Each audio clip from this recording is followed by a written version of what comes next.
হাজার বছরের প্রাচীন এক ইতিহাস, ১ কোটি মানুষের একটি স্বতন্ত্র জাতিগোষ্ঠী, ভাষা, সংস্কৃতি এবং পরিচয়ে সম্পূর্ণ আলাদা। তবুও আজকের পৃথিবীর মানচিত্রে তাদের জন্য কোনো নির্দিষ্ট রেখা টানা নেই। ৪টি শক্তিশালী রাষ্ট্রের সীমানায় বিভক্ত হয়ে থাকা এই জনপদের প্রতিটি মুহূর্ত যেন এক দীর্ঘশ্বাস। প্রত্যেকটা লড়াই যেন অস্তিত্ব রক্ষার শেষ চেষ্টা। তারা হার মানেনি, তাদের পরিচয় মুছে যেতে দেয়নি, কিন্তু একটি স্বাধীন রাষ্ট্র তা আজও তাদের কাছে অধরা স্বপ্ন। তারা বহুবার সেই স্বপ্নের কাছাকাছি পৌঁছেছে, স্বাধীনতা প্রায় হাতের মুঠোয় এসেছে, আর ঠিক তখনই আন্তর্জাতিক রাজনীতি, রক্তক্ষয়ী যুদ্ধ আর ভূ স্বার্থের জটিল খেলায় ভেঙে গেছে তাদের সমস্ত প্রচেষ্টা। এটি কেবল একটি জাতির গল্প নয়, এটি ইতিহাসের এক অসমাপ্ত অধ্যায়, এক অবিরাম সংগ্রামের গাথা, যা শত বছর আগে শুরু হয়েছিল আর যার সমাপ্তি কবে হবে তা কেউ জানে না। জানতে চান কারা এই মানুষগুলি, কি তাদের আসল পরিচয় এবং কেন তাদের ইতিহাস আজও এত রহস্যময়? ভিডিওটি শেষ পর্যন্ত দেখুন, কারণ এই জাতির করুণ অথচ অদম্য কাহিনী আপনার হৃদয়ের দাগ কাটবেই। কুর্দিদের ইতিহাস মধ্যপ্রাচ্যের পাহাড় পর্বত জুড়ে বিস্তৃত। তারা প্রাচীন মিডিয়ান গোষ্ঠীর উত্তরসূরি। হাজার বছর ধরে তারা নিজেদের ভাষা, সংস্কৃতি, পরিচয় ধরে রেখেছে, কিন্তু ইতিহাসের বড় রাজনৈতিক সিদ্ধান্তগুলো তাদের ভাগ্য কেড়ে নিয়েছে। প্রথম বিশ্বযুদ্ধের পর সেভারেস্ট চুক্তিতে কুর্দিদের রাষ্ট্র পাওয়ার কথা ছিল, কিন্তু ৩ বছরের মধ্যেই লৌজান চুক্তি সেই স্বপ্ন বাতিল করে দেয়। আর এই সিদ্ধান্তের ফলে কুর্দিদের ভূমি ৪টি শক্তিশালী রাষ্ট্রের মধ্যে ভাগ হয়ে যায়, আর কুর্দিস্তান নামটি মানচিত্র থেকেই হারিয়ে যায়। সব সমস্যার মূলে রয়েছে জিওপলিটিক্স। কুর্দিরা যে অঞ্চলে বসবাস করে তা মধ্যপ্রাচ্যে সবচেয়ে সেন্সিটিভ স্ট্র্যাটেজিক জোন। এখানে তেল রয়েছে প্রচুর, রয়েছে পাহাড়ি নিরাপত্তার অবস্থান এবং রয়েছে তুরস্ক, ইরান, সিরিয়া এই ৩ শক্তিশালী দেশের সীমান্ত। এই ৩-৪টি দেশ কখনোই চায় না যে তাদের ভূখণ্ডের বিশাল অংশ আলাদা হয়ে কুর্দি রাষ্ট্র গঠন করুক। বিশেষ করে তুরস্ক মনে করে একটি স্বাধীন কুর্দিস্তান হলে তাদের দক্ষিণাঞ্চলের নিরাপত্তা ধ্বংস হয়ে যাবে। ইরাক মনে করে কিরকুকের মতো তেল সমৃদ্ধ জায়গা তারা হারাবে, আর ইরান চায়ই না পশ্চিমাঞ্চলের কুর্দিরা স্বাধীনতার পথে হাঁটুক। শুধু বাইরের রাজনৈতিক বাধার কথা বললেই হবে না, কুর্দিদের নিজেদের ভেতরেও বড় বিভাজন রয়েছে। ইরাকের কুর্দিস্তান অঞ্চলে রয়েছে কেডিপি এবং পিইউকে, ২টি শক্তিশালী দল যারা অনেক সময় একে অপরের বিপক্ষে চলে যায়, এবং এই অভ্যন্তরীণ প্রতিযোগিতা কুর্দি ঐক্যকে দুর্বল করে তুলেছে। সিরিয়ার কুর্দিরা আবার ওয়াইপিজি এবং এসডিএফ এর অধীনে নিজেদের প্রশাসন চালায়, কিন্তু তুরস্ক তাদের সন্ত্রাসী সংগঠন হিসেবে বিবেচনা করে। তুরস্কের কুর্দিদের মধ্যে পিকেকে রয়েছে, যারা সশস্ত্র আন্দোলন চালায়, ফলে আন্তর্জাতিক সমাজও কুর্দিদের একক নেতৃত্ব দেখতে পায় না। এই ঐক্যের অভাব স্বাধীন রাষ্ট্রের দাবিকে আরও কঠিন করে তুলেছে।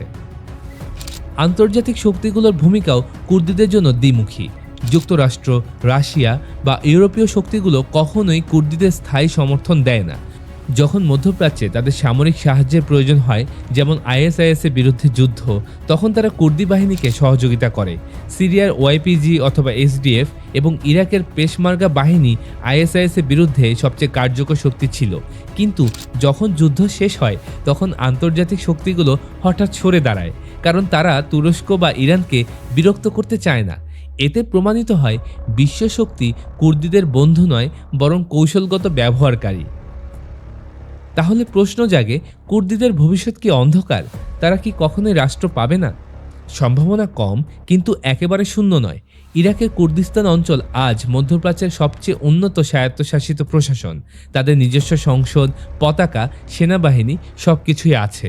ভবিষ্যতে যদি ইরাক রাজনৈতিকভাবে দুর্বল হয় অথবা আন্তর্জাতিক সমর্থন পায়, তাহলে এই অঞ্চল স্বাধীন রাষ্ট্রে পরিণত হতে পারে।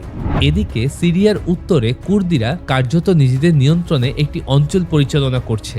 সিরিয়া যদি ভবিষ্যতে আরও বিভক্ত হয়, তাহলে কুর্দিদের স্বাধীনতার সম্ভাবনা বাড়তে পারে। তবে সবচেয়ে বড় শর্ত হলো কুর্দিদের নিজেদের মধ্যে রাজনৈতিক ঐক্য, সমন্বিত নেতৃত্ব এবং একটি যৌথ লক্ষ্য থাকা। বর্তমানে তারা ৪ দেশে ৪ ধরনের রাজনীতি, ৪ ধরনের নেতৃত্ব এবং ৪ ধরনের কৌশল নিয়ে চলছে। ঐক্য ছাড়া রাষ্ট্র গঠন প্রায় অসম্ভব। ইতিহাস বলে, যে জাতি নিজের ভেতর ঐক্য আনতে পারে তারাই স্বাধীনতা অর্জন করে।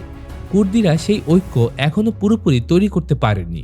তাদের চূড়ান্ত স্বাধীনতা বন্ধ করে রেখেছে ৩টি বড় বিষয়: চারটি দেশে তীব্র বিরোধিতা, আন্তর্জাতিক শক্তির দ্বিমুখী নীতি এবং কুর্দিদের নিজেদের অভ্যন্তরীণ বিভাজন, এই তিনটি বিষয় না বদলালে স্বাধীন কুর্দিস্তান তৈরি হওয়া বাস্তবে খুব কঠিন। তবে এটাকে কখনোই অসম্ভব বলা যায় না, কারণ মধ্যপ্রাচ্যের রাজনীতি সবসময় পরিবর্তনের ভেতর দিয়ে যায়। বড় কোনো যুদ্ধ, রাজনৈতিক পতন বা আন্তর্জাতিক চুক্তি মানচিত্রকে বদলে দিতে পারে, আর সেই বদলেই কুর্দিদের জন্য নতুন সুযোগ তৈরি হতে পারে। কিন্তু আজকের বাস্তবতা স্পষ্ট, স্বাধীন কুর্দিস্তান এখনও দূরের স্বপ্ন। তুরস্ক, ইরান, ইরাক এবং সিরিয়া কেউই তাদের ভূখণ্ডের অংশ ছাড়তে রাজি নয়। তেলের অঞ্চল কেউ ছাড়ে না, পাহাড়ি সামরিক জোন কেউ ছাড়ে না, সীমান্তের নিরাপত্তা কেউ ঝুঁকিতে ফেলতে চায় না। আর আন্তর্জাতিক শক্তি কুর্দিদের সবসময় প্রয়োজনের সময় মিত্র হিসেবে দেখে, আর স্থায়ীভাবে কিন্তু সমর্থন দেয় না। এতে দীর্ঘমেয়াদে কুর্দিদের নিজেদের ওপর নির্ভরশীল হতে হয়। তবু কুর্দি জাতি হাল ছাড়ে না। তাদের ইতিহাস প্রতিরোধ, সংগ্রাম এবং অস্তিত্ব রক্ষার ইতিহাস। তারা একবার নয়, বহুবার রাষ্ট্র গঠনের চেষ্টা করেছে এবং প্রতিবারই শক্তিশালী প্রতিবেশী রাষ্ট্রগুলো তা আটকে দিয়েছে। তবুও কুর্দিরা তাদের ভাষা, সংস্কৃতি, পরিচয় কখনোই হারায়নি।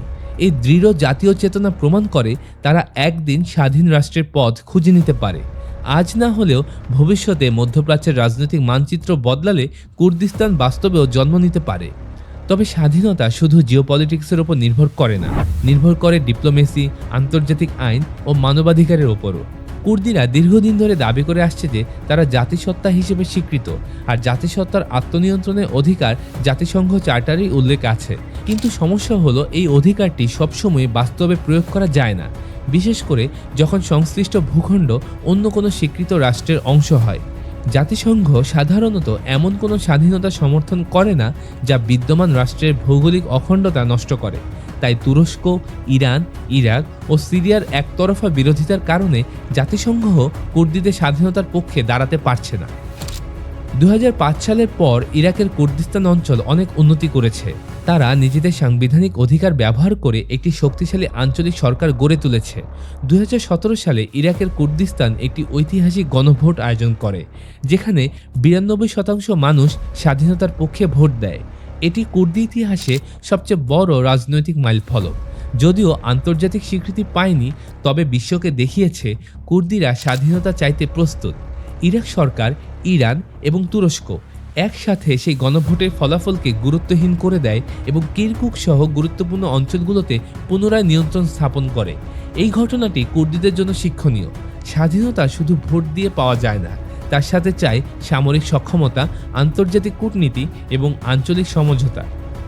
সিরিয়ার কুর্দিরা 2012 সালের পর নিজেদের প্রশাসন প্রতিষ্ঠা করে, যেটি পরে রোজাভা নামে পরিচিত হয়। আইএসআইএস বিরোধী যুদ্ধে মার্কিন সমর্থন তাদের বড় শক্তি দিয়েছিল, কিন্তু 2019 সালে যুক্তরাষ্ট্র হঠাৎ সেনা সরিয়ে নেয়, যার ফলে তুরস্ক সীমান্তে সামরিক অভিযান শুরু করে। এই ঘটনা স্পষ্ট করে দেয় যে আন্তর্জাতিক সমর্থন কতটা অনিশ্চিত।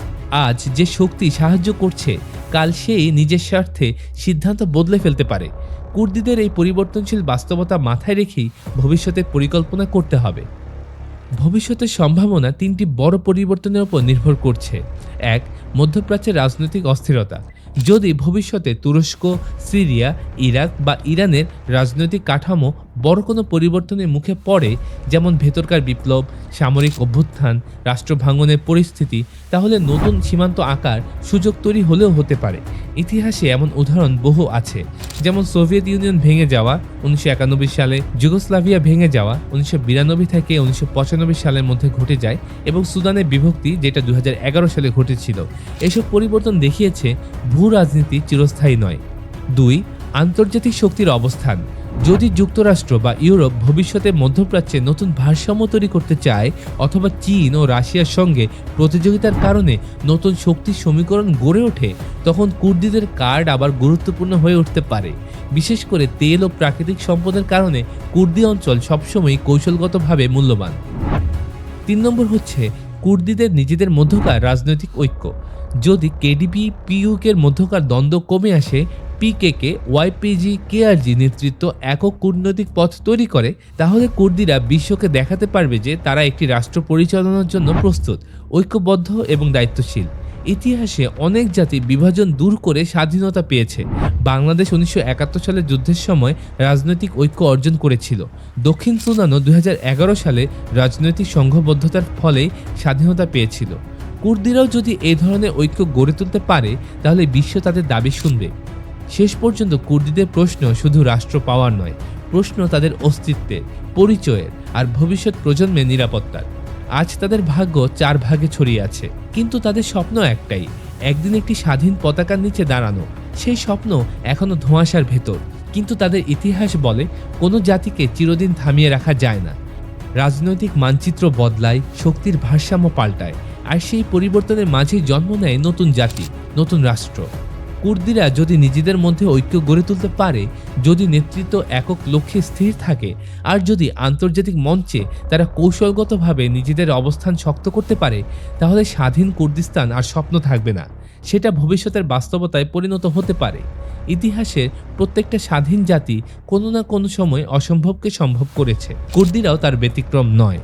শক্তিশালী প্রতিবেশী দেশগুলো যতই বিরোধিতা করুক, রাজনৈতিক চুক্তি যতই বাধা দিক, আর বিশ্বশক্তি যতই দ্বিমুখী হোক, একটি সত্য অস্বীকার করা যায় না, একটা জাতির পরিচয়, স্বপ্ন এবং স্বাধীনতার আকাঙ্ক্ষা কখনো নিভে যায় না।